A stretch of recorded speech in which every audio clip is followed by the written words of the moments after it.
This really was a sad story. It almost makes you want to kind of feel bad for the guy. Almost. This is, of course, random guy named Juan, the self-anointed, self-proclaimed president of Venezuela. We all know how that ended last year, but they're back at it again. And in today's video, I'm going to do a full and comprehensive breakdown of a Washington Post article for psychological operations, lies, half-truths, and show you how I read articles. Now, pardon me, a lot of you have taken issue with me going after the current administration. Believe me, if Mike and his wife Barry were still in charge, I would be going after them just as hard, because they behaved toward Venezuela exactly as the current administration is behaving toward Venezuela. No difference, no light between them. So, for those of you out there that listen to my channel who are still believing that, gosh, if we just had the right person in charge of the Democratic Party, we could change things, guys, sorry, I'm just never going to be on board with that. Now, real quick, I want to give a shout out before we do this. 2 of the last 3 videos that Kim Iverson did are absolute gold. I mean, absolutely right. One of them has to do with Saudi Arabia being the biggest problem we have yet to deal with, and one where she pretty much calls out the Democratic Party for doing exactly what this channel has said that both parties have done to third parties for the last 50 years or more. I mean, absolutely gold. If you haven't checked these videos out, please go do, because she breaks it down nuts and bolts. She and I, of course, she's still believing in the Democratic Party a little bit. That's just, agree to disagree kind of things, but believe me, when you listen to her talk, you wouldn't think she was a liberal. You really wouldn't. Now, without any further delay, let's jump right into the breakdown of the Washington, D.C. article. Pardon me, Washington Post article. I guess same diff, really. Now, settle in. This is going to take some time, and if you hear me pause or you hear something that doesn't sound normally like me, I, in a very vain attempt to try to stay in shape, broke my left foot, and it's giving me a lot of pain at the moment, so you might hear me just be a little bit off my game. I'm going to try to get through this as best I can. It's actually pretty easy. There's so much misinformation here, but the reason I chose this particular article from the Post is because within the same article, they report conflicting information. They say one thing at the beginning of the article and then something else at the end, hoping that people are so enamored and enthralled with the psychological operation that they won't believe it, that they won't notice it. So, anyway, let's start here right off the top.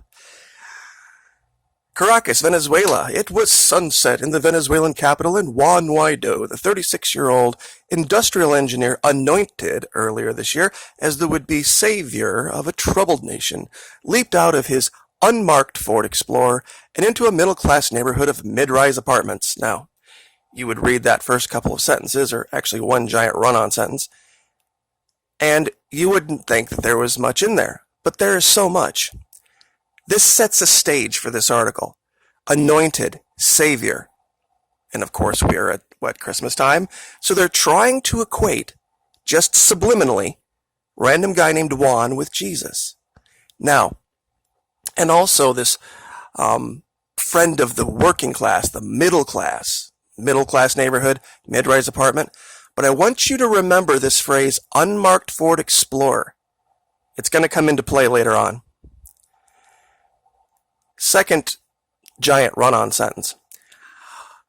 Quote-unquote, "Viva Guaido!" exclaimed one of the most fervent among the 250 or so neighbors who had ventured out to hear him speak. It was a far cry from the mass marches he commanded earlier in the year, meaning that we now can't show any more fake psyops because we've been outed that show it was never more than 250. And here's a subtle dig. You ready for this?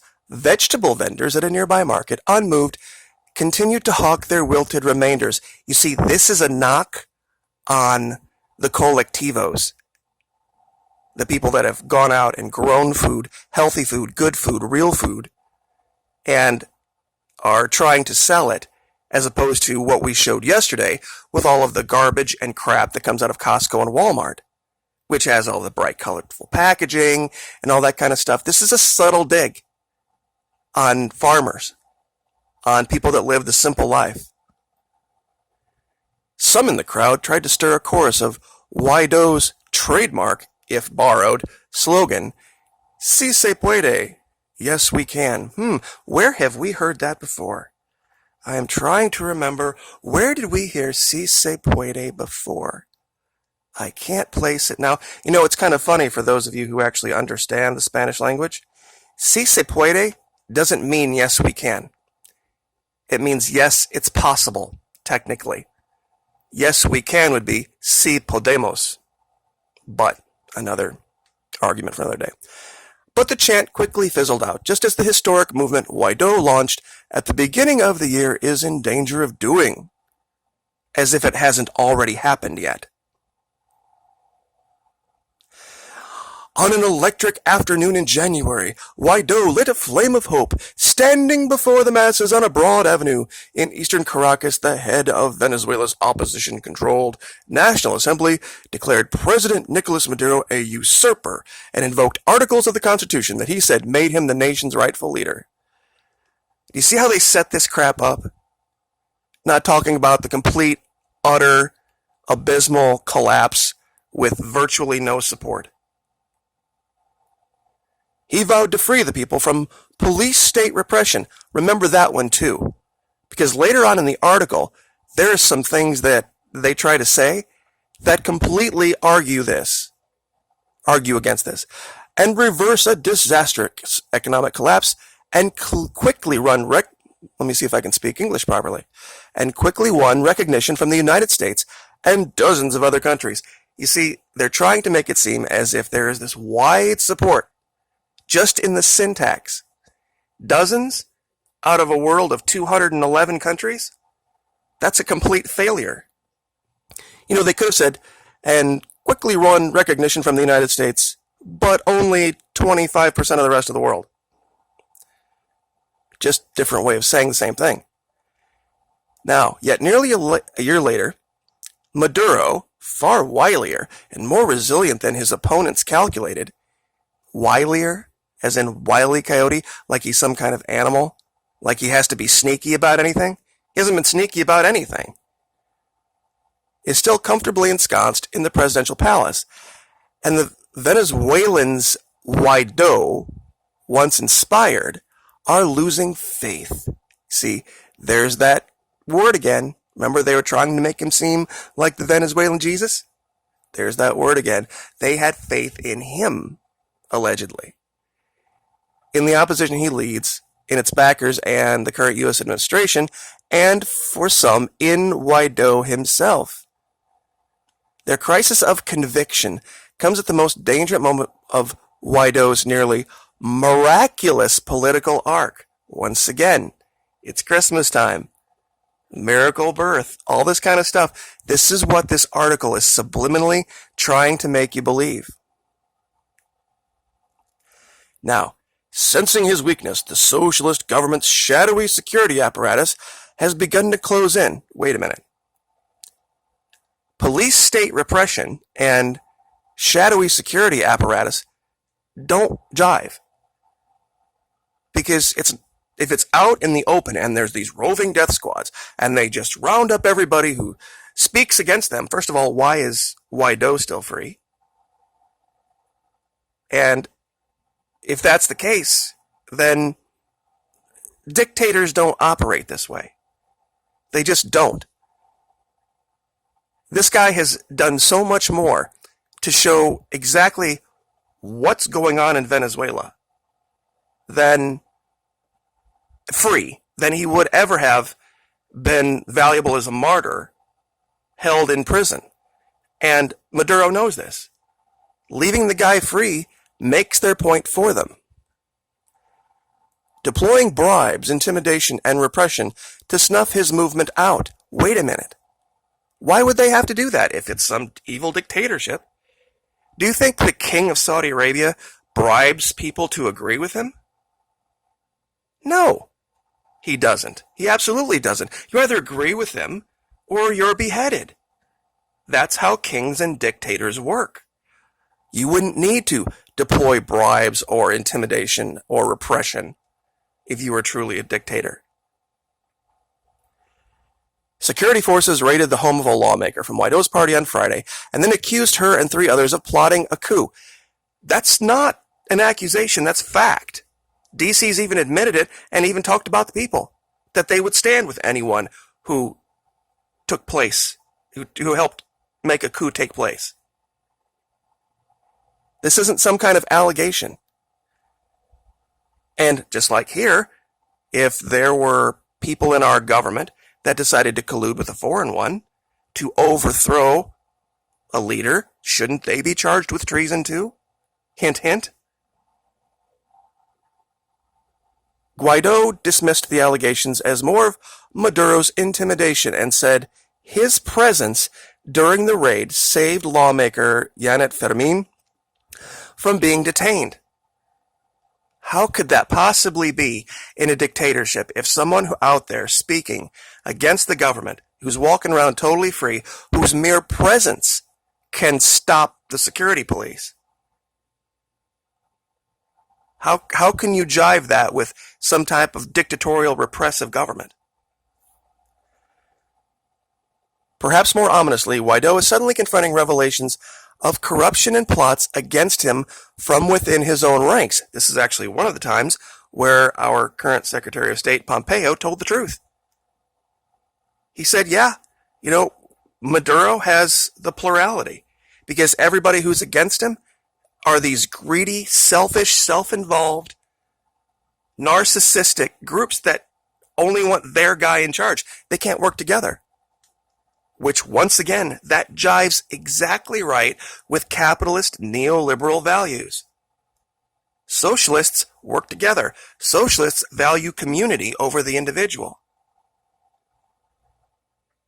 In neoliberal capitalist societies, it's cutthroat, and you have to be number one, or somebody who's willing to do what it takes to be number one will take from you what you have.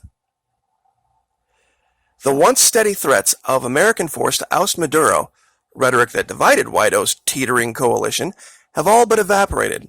But the current administration in the U.S. is weighing new steps, short of boots on the ground, that could further strain harmony. There was no harmony. The options, according to 2 people familiar with U.S. deliberations, who spoke on the condition of anonymity, include a possible naval blockade of Venezuelan oil destined for Cuba. Now, who remembers the videos that I did about a year ago where we showed ships randomly out in the Caribbean, unmarked, running dark? And those of you who followed us in the Fitzgerald investigation will know exactly how much of a fool's errand trying to blockade oil tankers is. Ask the crew of the USS Porter how that works out. That's another accident from another time. There's no way to stop an oil tanker. Just won't happen. Okay, oil represents a key source of revenue for every time you see the word Maduro's government, scratch it out and put the people of Venezuela. Because that's where the money is coming from. Those natural resources are the property of the people of Venezuela. So the oil represents a key source of revenue for the people of Venezuela, which is under heavy sanction, who are under heavy sanction. Okay, now here's where it gets just hilarious. And pardon the ads, it's Christmas. Maduro, the hand-chosen successor of the late Hugo Chavez, once again here, trying to make it seem as if he didn't win any elections, which he did. The founder of Venezuela's socialist state, oh yeah, by the way, it's been socialist since its inception, not just when Chavez took over, maintains the support of Russia and China, which covet the country's natural resources and strategic position on the Caribbean coast of South America. As if DC's interest in Venezuela is purely humanitarian. I'm sorry, which big oil companies were down there raping that country for the last 50 years? Oh yeah, that's right. DC corporate oil companies. Yet Guaido's biggest challenge lies in the exhausted eyes of everyday Venezuelans, such as the smattering of supporters who gathered to hear him speak on this unseasonably warm Caracas night. He spoke tenderly to the group, once again going with the whole Jesus angle. "I know," he said, "I know that you feel mentally tired." "We're losing hope," cried out one woman behind him. Really? In English? That's interesting. Earlier that day, now remember way back in the beginning how he was in an unmarked Ford Explorer? Guaido's bulletproof gray Explorer edged forward through the traffic, blah, blah, blah. Now, they know where he is. They know where he lives. He doesn't have to drive around in an unmarked Explorer or a bulletproof Explorer. If they wanted the guy, they'd pick him up. And there would be no firefight. He wouldn't have to do this. But you see, this is just the writer trying to paint a picture for you. Since rising at daybreak in the borrowed apartment he shares with his wife and their 2-year-old daughter, he had chugged 3 mugs of coffee. Wait a minute. Back up. Really? 3 mugs of coffee every morning. I see. So they catch Nicolas Maduro taking a bite from one arepa or having eating a free dinner provided for him in another country by another government, and he's somehow insensitive to the starving people of Venezuela. Yet, when this guy chugs down 3 mugs of coffee every morning, which coffee is incredibly expensive, we don't say anything about that, do we? No. The flat, in a nondescript apartment block in the capital, is stocked with half-filled suitcases and 14 statues of the Virgin Mary. Putting the ice on the Guaido is Jesus cake. Unbelievable.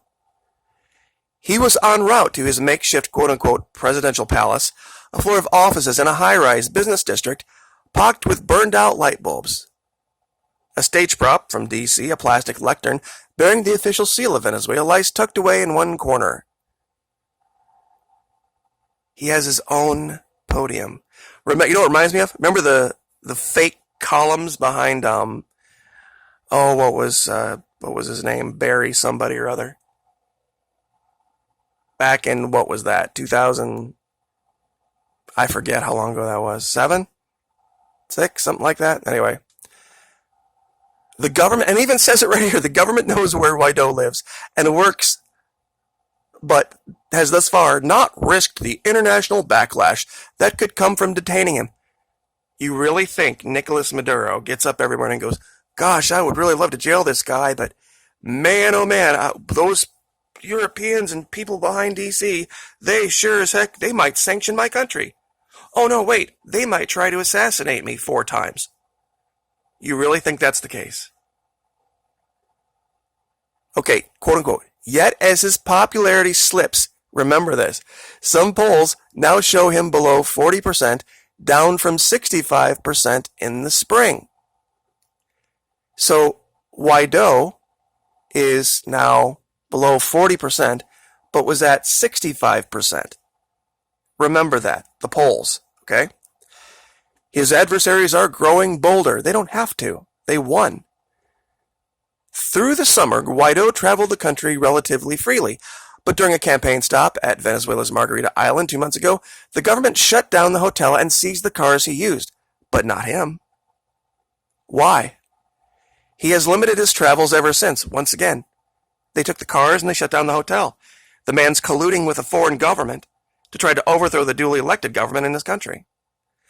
And even if those of you who still want to make, that somehow the election was fraud or faked, we have election fraud in this country. That's no excuse for anybody to go collude with a foreign government to try to overthrow whoever ends up in power.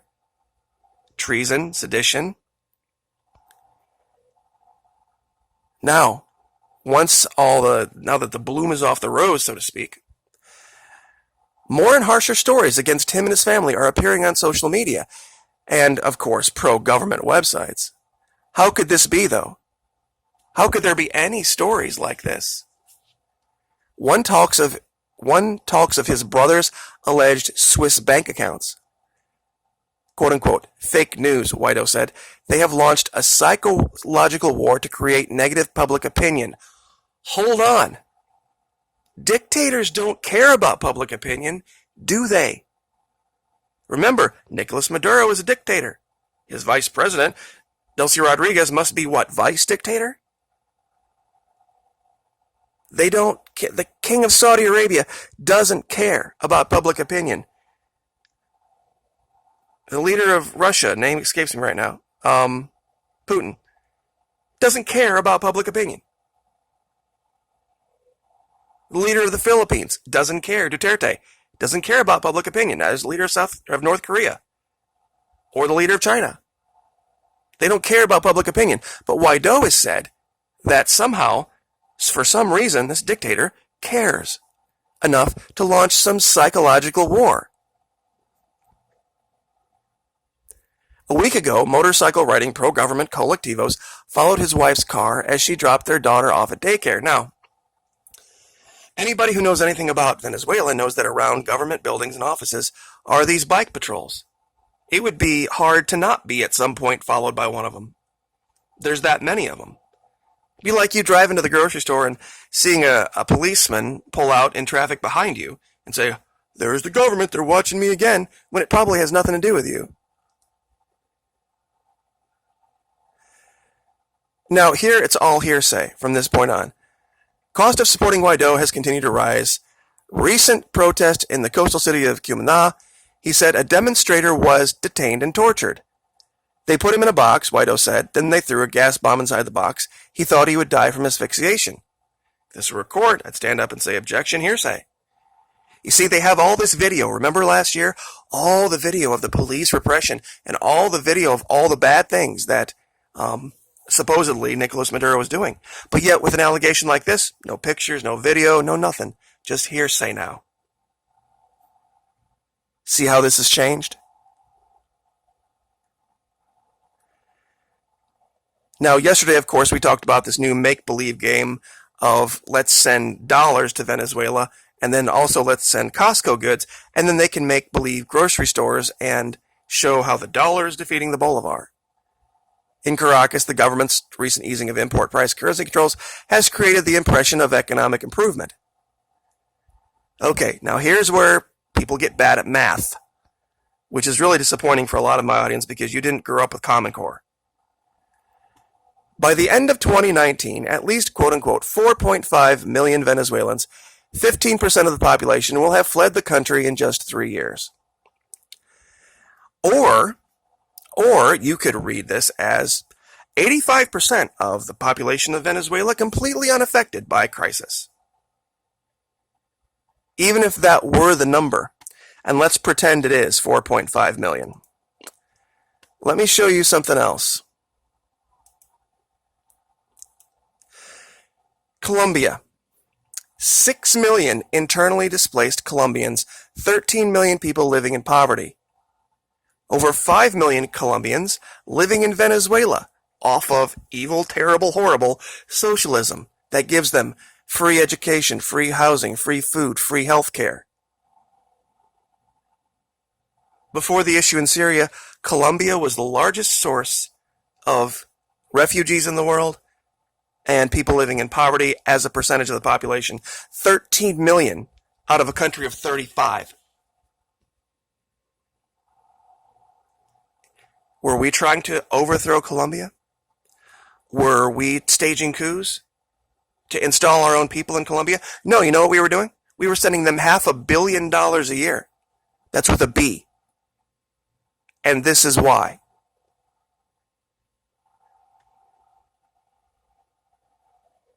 It's just, people see things in a certain context, and they don't put it in the broader context of what's really happening. Now, it continues with this trying to describe Guaido as some type of victim, the sinewy engineer turned politician from the coastal city of La Guaira and the top of the National Assembly. It talks about how they tried this coup on the bridge, the last hurrah, so to speak, last year.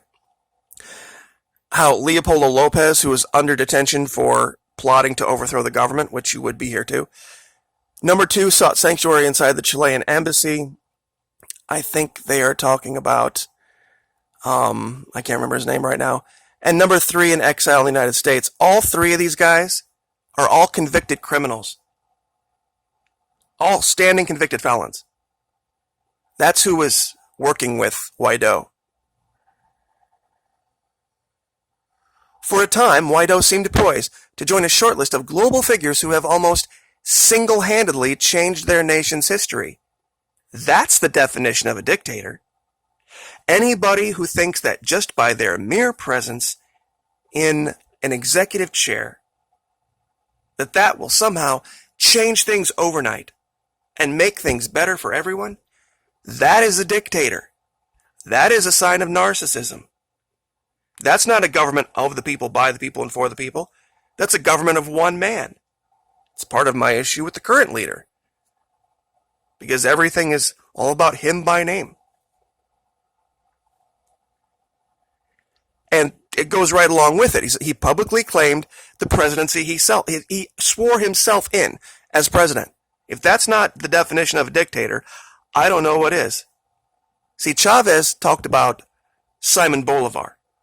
Chavez didn't talk about Chavismo. And Maduro talks about Chavismo. They don't talk about themselves. They talk about an idea. They talk about a belief system.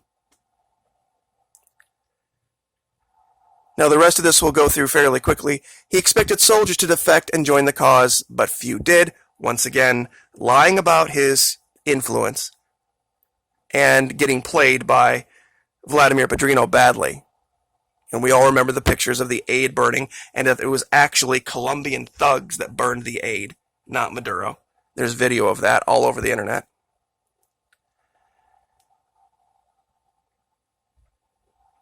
Guaido, cheered on by his backers in Washington, soon gave way to word that co-conspirators close to Maduro and within the military, whom Guaido had counted on, had declined to follow through with a carefully laid but prematurely sprung plot. You see, everything was just going to work out perfect and great, but golly, they just screwed up the timing. It never was the case. It never was the case. It was a whole bunch of bread buttering, so to speak, and lying, and trying to win the war in the media. And this is hilarious, this line from Maria Corina Machado.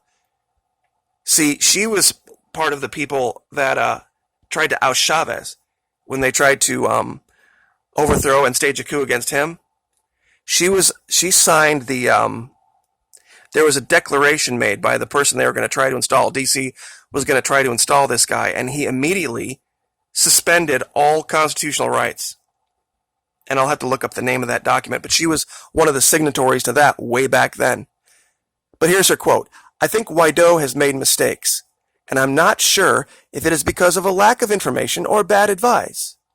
The opposition keeps making the same mistakes again and again, and that has brought distrust." Oh, I see. So when your guy has corrupt people that steal and use money for personal gain and do all of this, he's just making mistakes. But when it's Nicolas Maduro, of course, if he would make a mistake, it's all corruption. He's just planning to do this, and it's all pre-organized, and he can't possibly be forgiven for any mistake.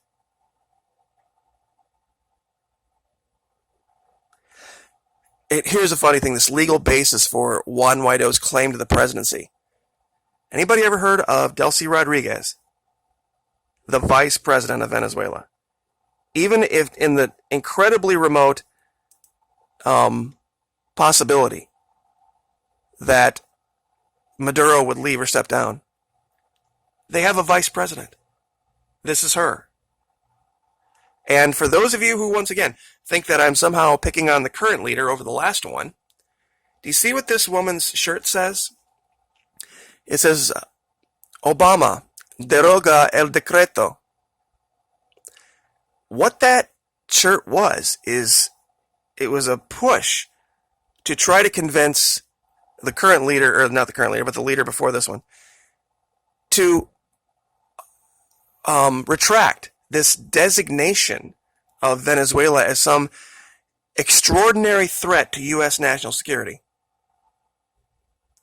You see, that's the thing, that nothing has changed from the last administration to this administration regarding that country. The sanctions started then and have just been ramped up.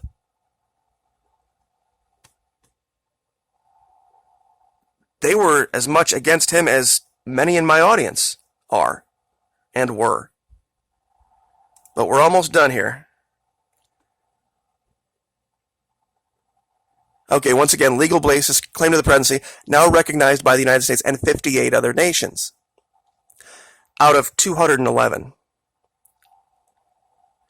Louis Stefanelli, an opposition lawmaker from Guaido's party, says a fellow legislator approached him last month with an offer, $50,000 up front and $950,000 next month to betray Guaido. Once again, Your Honor, hearsay. Please show me proof. If not, it's just all lies. Now here, this is the most insane thing. People will have to understand that out of a group of 110 lawmakers, 10 bad apples are not the end of the opposition. Oh, I see, so now we're good at math. Now we understand that 10% of the country, or 10% of this group of 110, or I guess, what would that be, less than 10%, not the end of the opposition. But when it's 15% of the country over actually what would be 6 years, go back and forth into Colombia, then that's the end of the world. And once again, through the rest of this, it's all allegation and hearsay with no proof. U.S. and opposition officials have said, you'll see the word suggested all over the place. And then Pan Am Post, an incredibly pro-U.S. rag, outed Guaido and his people as taking the money provided by D.C. to pay for the hotels for those soldiers that defected and using it for cars and expensive restaurants and hiring prostitutes and all this kind of stuff. But of course, it's because Guaido has people around him that aren't the best. He's great. He's the Jesus of South America. But it's the people around him. That's why he failed. And this is being written, this entire article is being written by a North American leftist. Think about this for a minute. If you think North American socialism and South American socialism are the same thing, you would think this guy would be writing some glowing review of Nicolas Maduro, but he's not, is he? How could you jive that up if what I'm saying is wrong about what social democracy is versus what we have in this country? They're referring to it now, what happened last year, as their Bay of Pigs, which is pretty accurate. Once again, Guaido and his American allies have underestimated Maduro. No, they've underestimated the people of Venezuela. It's just amazing because they sit here, this guy, it's the Washington Post, left-wing writer, and they are using socialist as a pejorative through all of this. How can that, when you look up on stage at the debates and people talking about all the wonders and how great socialism is, but they hate this guy. You see, what we have in this country is neoliberal corporatism, and then people taxing the rich to pretend like they care about the people, to win votes. That's not social democracy. And once again, they refer to weighing a blockade to stop the oil going to Cuba. Think about that for a minute. Two sovereign nations trading, engaging in business, engaging in commerce, and D.C. is going to step in with the military to stop it. So much for, pro-capitalism, huh? And if that starts going down in the Caribbean, if you think gas is high now, just wait. Once again, more officials speaking on the condition of anonymity would be completely inadmissible in a court. And now this woman, this is crazy. Listen to this. Emperatriz Machado, 41-year-old veterinarian. A U.S. intervention was a dream and nothing more. Ma'am, thank your lucky stars that was the case. Now, remember what I said? I talked about the polls? Polls show Guaido is still the nation's most popular leader, far more popular than Maduro. But wait a minute. Didn't they just say 7 paragraphs ago that his popularity polls are down to 40%? How can you say he's the most popular leader? Especially when we see these marches that dwarf anything Guaido has ever put together. That go so far off in the distance the camera can't even see. Of people that come in from the countryside.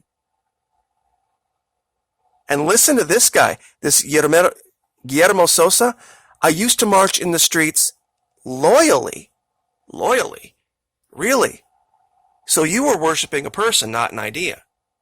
You were doing as what you were instructed or what you thought you should do. I'm here, quote unquote, to get an explanation of why the government is still in power, about why there are corrupt lawmakers in the opposition. He said, I don't know who or what to believe in anymore.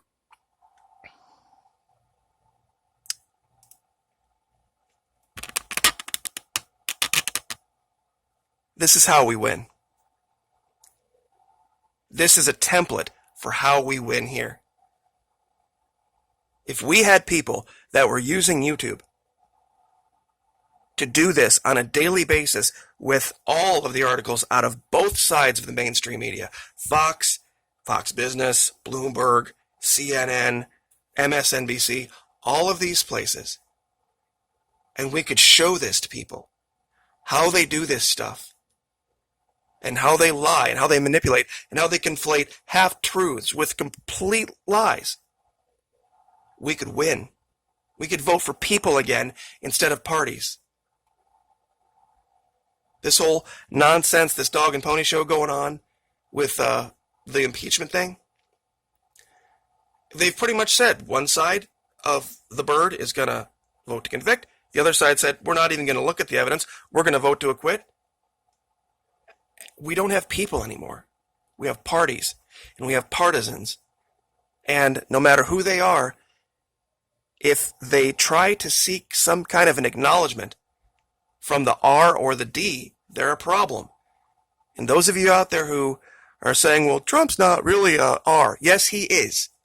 Yes, he absolutely is. Because he went to their party, tried to get their nomination. They told him, you must sign this pledge to not run as an independent if we don't nominate you, for us to allow you. And then he went and he signed the pledge and he made a big freaking deal of it. And then when he got into office, he decided to do whatever the hell he wanted to do and broke all of his promises.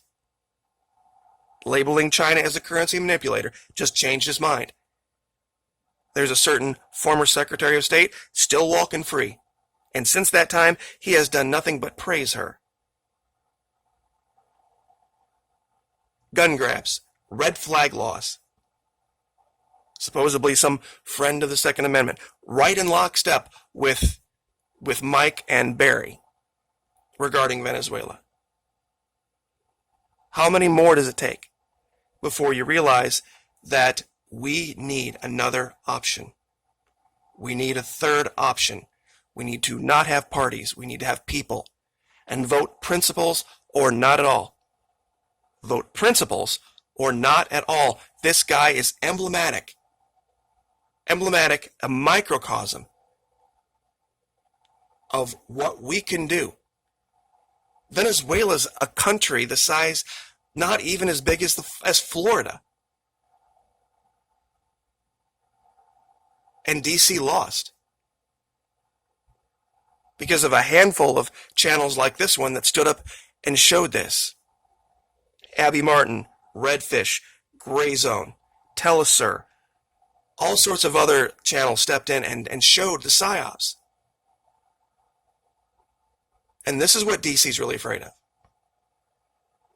The people saying, wait, it doesn't matter what I see in the media.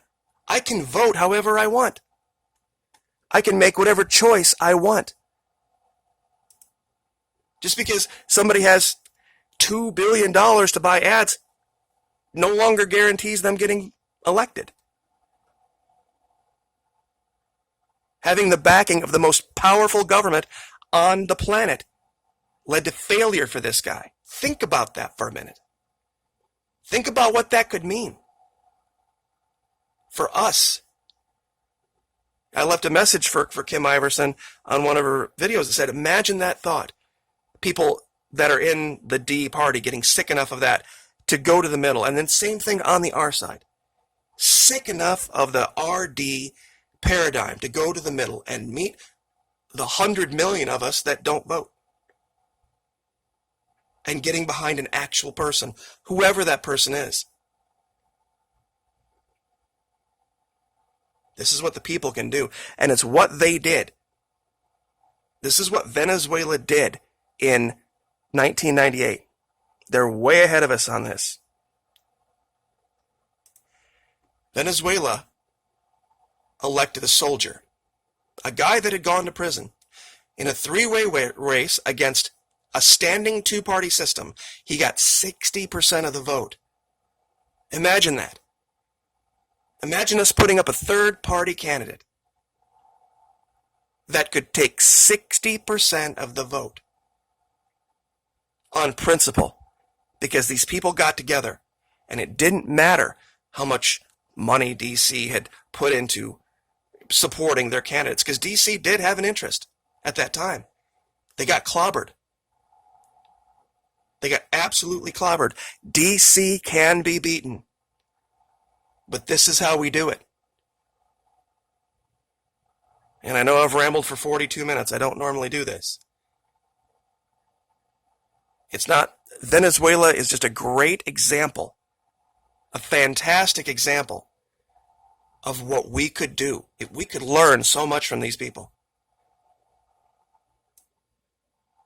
Name the last time DC failed trying to do this. And they got, epically got their ass handed to them. And the big secret about Venezuela isn't that they're ruled from Caracas by Nicolas Maduro. Venezuela has departments and what we would call states, I guess. And those governments in those regional areas are far more powerful than Caracas to those people. The natives in southern Venezuela pretty much govern themselves. They have very little to do with Caracas. And I'd be all for that. If it were me ever in the West Wing, that'd be the first thing I would do, is I would bring the Native Americans in and say, you know what, we owe you. This is your country, you were here first. You had nations, you had governments. And we need to bring back local governance, local councils, and completely restructure. And that's what Adam Kokesh is running to do. That's exactly what he's running to do. Dissolve this federalistic nonsense that was never supposed to be in DC, ever. It's why everything fails. It's why nothing ever gets done. It's why we're in debt. It's all the two-party system. We aren't governed by people anymore. We're governed by parties and corporations. So, I know, I don't even go for 45 minutes on Venezuela, but it's possible. And this year we can do it. We can really, really do it. Because there's a lot of options out there now. And there's a group of people, the baby boomers basically, in that generation, that are getting older. And they aren't voting in the amounts that they were. And they're being replaced by people who don't look to the mainstream media to make up their minds, the younger people. If we can teach them about psychological operations, if we can teach them how to look at this stuff and analyze this stuff and show them that parties aren't the answer, we can get our country back. So anyway, but I'll leave it there. Like, share, subscribe. Thank you so much. God bless, and we'll see you next time.